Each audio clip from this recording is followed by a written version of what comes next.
잠자리에 누웠는데도 눈만 말똥말똥 뜨고 계신 분들 많으실 겁니다. 오늘도 잠을 못 잘 것 같다는 불안이 먼저 올라오고 이 상태가 며칠째 반복되면 몸보다 마음이 먼저 지칩니다.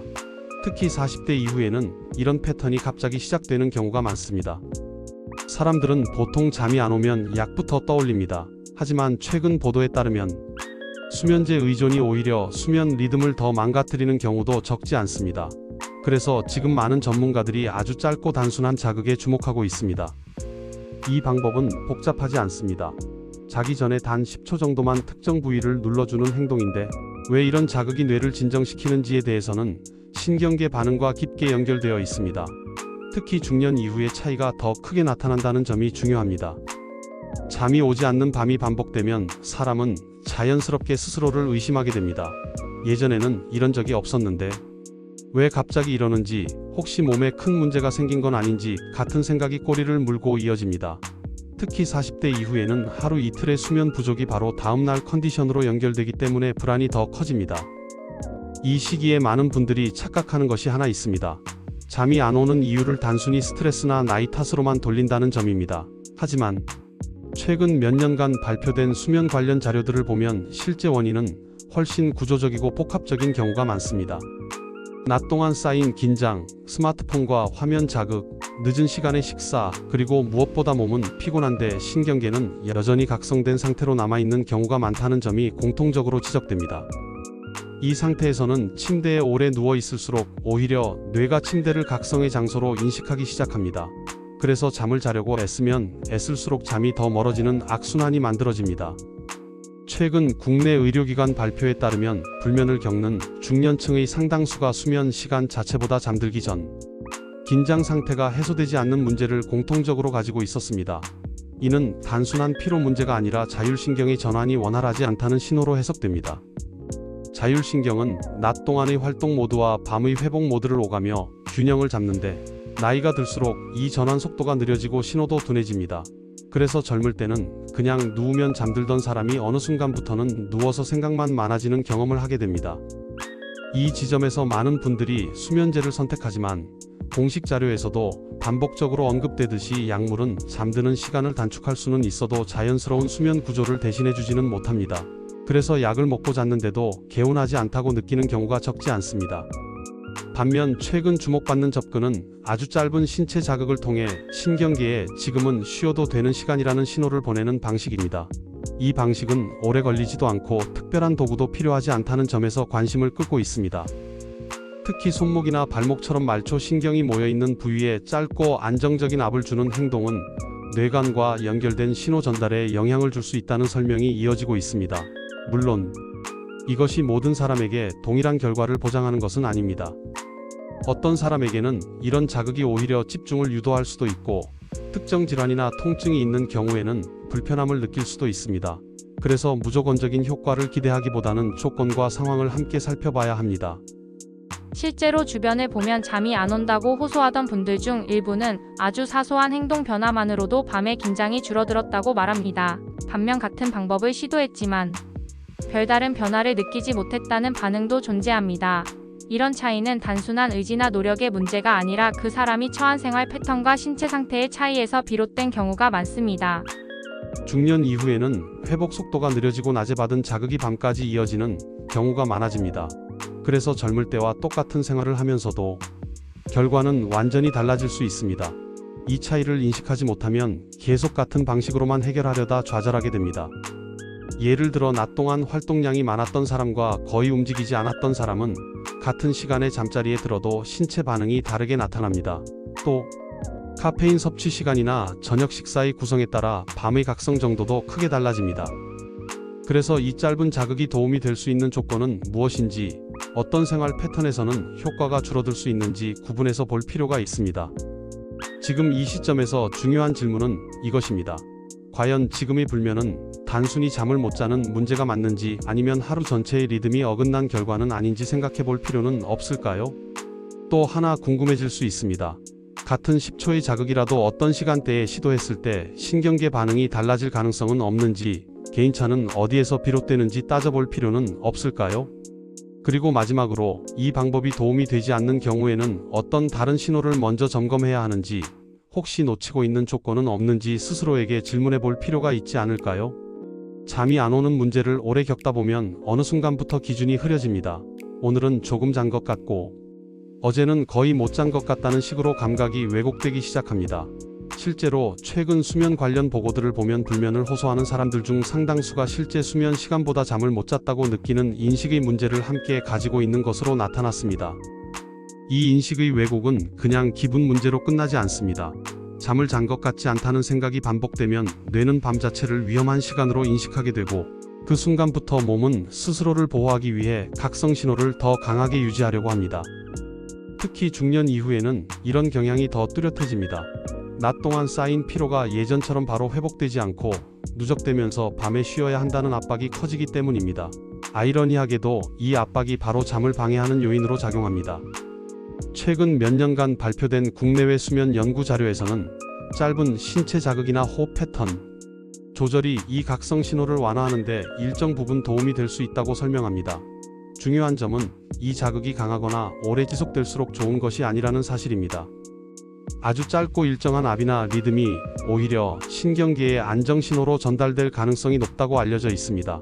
그래서 자기 전에 단 몇 초만 특정 부위를 누르거나 숨을 고르는 행동이 의미를 가질 수 있다는 해석이 나옵니다.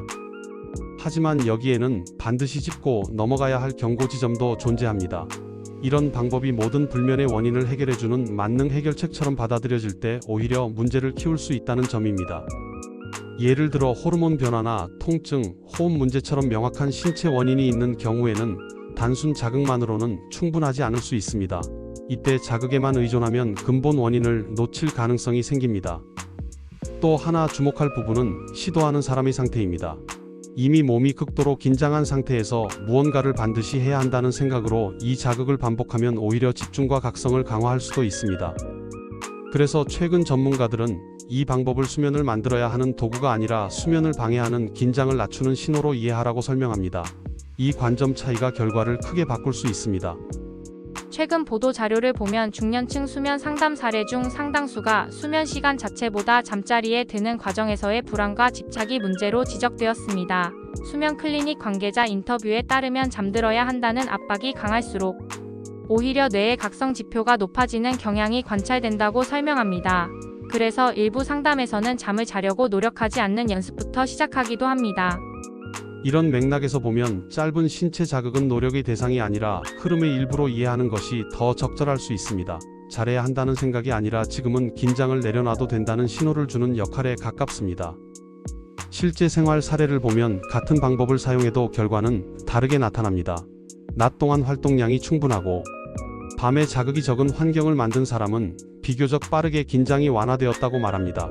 반면 생활 패턴이 그대로인 상태에서 방법만 추가한 사람은 큰 변화를 느끼지 못했다고 합니다. 이 차이는 개인의 의지 문제라기보다 조건의 문제로 보는 것이 합리적입니다. 수면은 단일 행동이 아니라 하루 전체의 선택이 쌓인 결과이기 때문입니다. 여기서 자연스럽게 다음 질문이 떠오를 수 있습니다.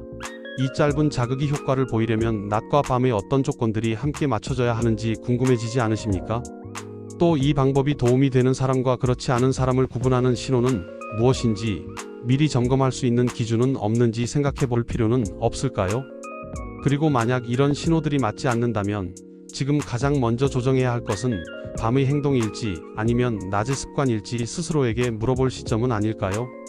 같은 밤인데도 사람마다 완전히 다른 결과가 나오는 이유는 단순히 방법의 차이가 아니라 상태의 차이에서 시작됩니다. 불면을 겪는 분들 중 많은 경우가 잠이 안 온다는 결과만 보고 그 이전의 조건을 거의 돌아보지 않습니다. 하지만 최근 수면 연구 흐름에서는 잠들기 직전의 상태가 수면의 질을 좌우하는 핵심 변수로 반복해서 언급되고 있습니다. 중년 이후에는 이 차이가 더 분명해집니다. 젊을 때는 몸이 알아서 균형을 맞춰주었지만 나이가 들수록 낮에 받은 자극과 긴장이 밤까지 그대로 이어지는 경우가 많아집니다. 그래서 같은 행동을 해도 결과가 다르게 나타납니다. 예를 들어 낮 동안 햇빛을 충분히 받은 날과 실내에 오래 머문 날은 밤의 멜라토닌 분비 패턴부터 달라집니다. 여기에 저녁 시간대 스마트폰 사용이나 늦은 뉴스 시청 같은 자극이 더해지면 신경계는 쉽게 각성 상태를 유지합니다. 이런 조건에서 자기 전 10초 자극을 시도하면 어떤 사람은 빠르게 이완을 느끼지만 어떤 사람은 오히려 지금 뭔가를 해야 한다는 생각에 더 깨어날 수도 있습니다. 그래서 이 방법은 단독 기술이 아니라 전체 흐름 속에서 이해해야 합니다. 공식 발표에 따르면 최근 중년층 수면 장애 상담 사례 중 상당수가 낮 동안의 활동 패턴과 밤의 자극 관리가 함께 조정될 때 개선 가능성이 높아졌다고 보고되었습니다. 이는 단순히 잠자리에서의 행동만으로는 한계가 있음을 시사합니다. 비교 사례를 보면 차이는 더 분명해집니다.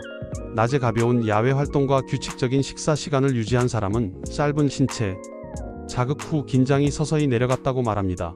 반면 같은 자극을 사용했지만 생활 리듬이 불규칙했던 사람은 큰 변화를 느끼지 못했습니다. 이 결과를 개인의 노력 부족으로 해석하면 오히려 문제를 단순화하게 됩니다. 실제로는 몸이 받아들일 준비가 되었는지 여부가 핵심입니다. 여기서 중요한 점은 이 자극이 잠을 강제로 만드는 도구가 아니라 신경계가 전환할 수 있는 여지를 주는 신호라는 점입니다. 전환 여지가 없는 상태에서는 아무리 좋은 신호도 효과를 내기 어렵습니다. 시청자 반응을 살펴보면 비슷한 패턴이 반복됩니다. 어떤 분은 이 짧은 자극을 시도한 날 처음으로 잠자리에 대한 긴장이 줄었다고 말합니다. 반면 다른 분은 아무 변화가 없었다고 솔직히 이야기합니다. 하지만 자세히 들어보면 두 사람의 하루 패턴과 잠들기 전 환경은 상당히 달랐습니다. 중년 이후 수면에서 특히 위험해지는 부분은 회복 속도 저하와 신호 지연입니다. 몸은 이미 쉬어야 할 상태인데 뇌는 아직 낮의 연장선에 머무는 경우가 잦아집니다. 이때 생기는 괴리가 불면을 고착화시킵니다. 그래서 단순히 이 자극을 할지 말지가 아니라 언제 어떤 상태에서 시도할지가 더 중요해집니다. 이미 긴장이 내려오기 시작한 순간에 보조적으로 사용하면 도움이 될 가능성이 높아집니다. 이 지점에서 다음 질문이 자연스럽게 이어집니다. 그렇다면 이 자극을 시도하기 전에 반드시 점검해야 할 신호에는 어떤 것들이 있을까요? 또 하루의 흐름 중 어느 시점에서부터 준비가 시작되어야 이 10초 자극이 의미를 가질 수 있을까요?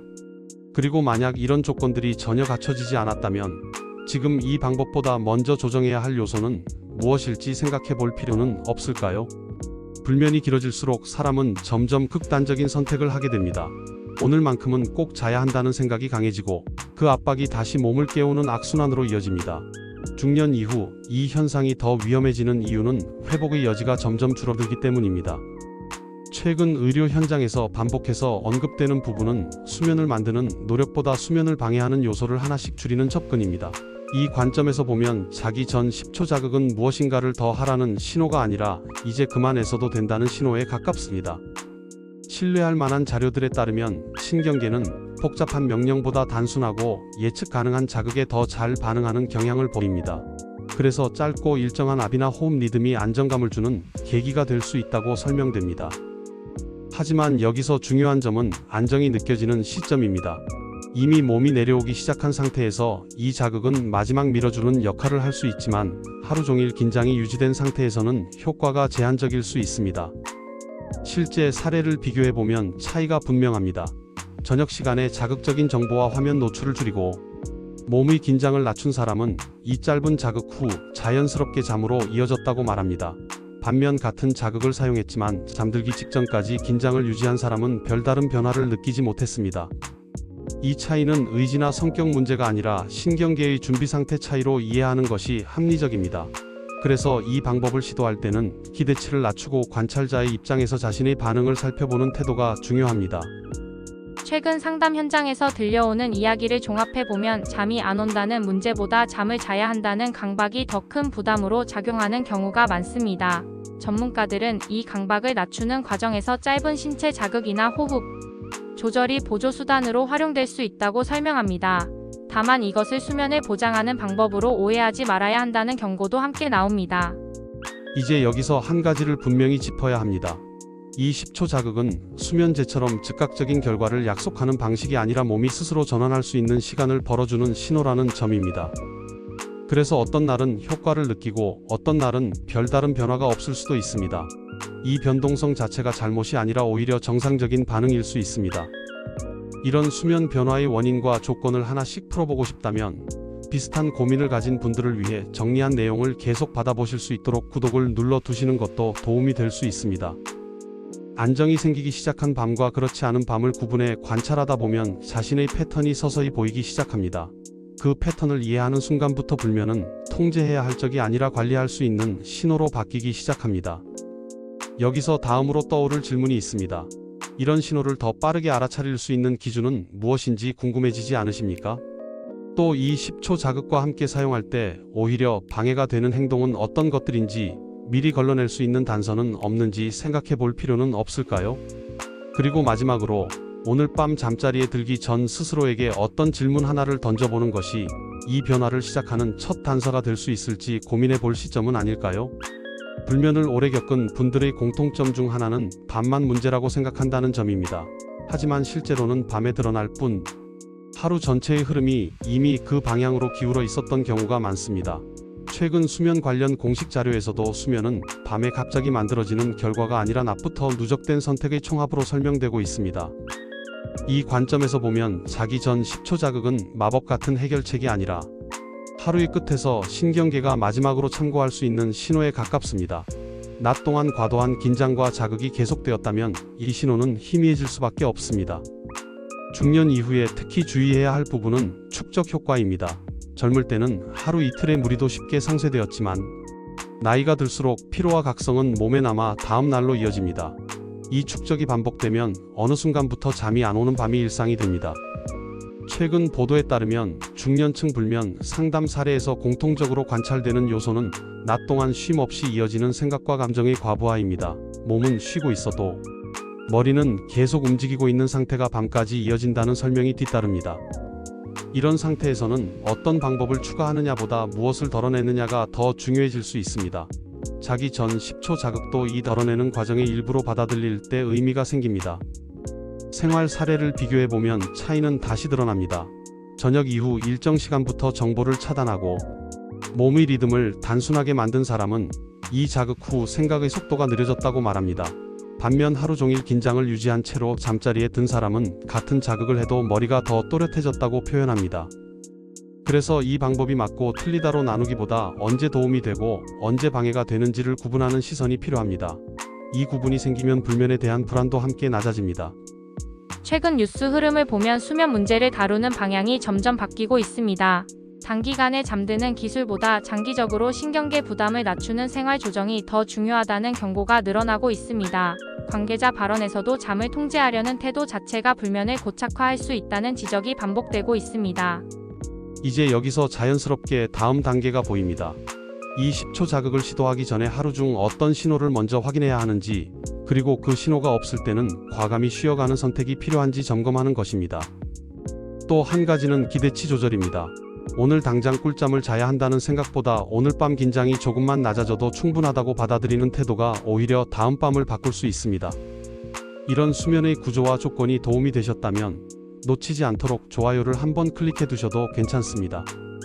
불면은 의지가 약해서 생기는 문제가 아니라 신호를 오해해서 길어지는 경우가 많습니다. 신호를 읽는 방향이 바뀌면 대응도 달라질 수 있습니다. 그래서 마지막으로 남는 질문이 있습니다. 오늘 하루 동안 내 몸이 쉬라는 신호를 보냈던 순간을 나는 몇 번이나 무시했을까요? 댓글 유도. 여러분은 잠자리에 들기 전 어떤 생각이나 행동이 가장 먼저 떠오르시는지 댓글로 남겨주셔도 좋겠습니다.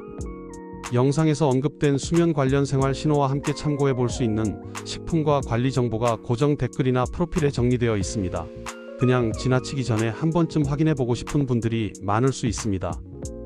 이 질문에 대한 답을 찾는 과정이 시작되는 순간 오늘 밤의 잠은 어제와는 조금 다른 방향으로 흘러갈 가능성을 갖게 됩니다.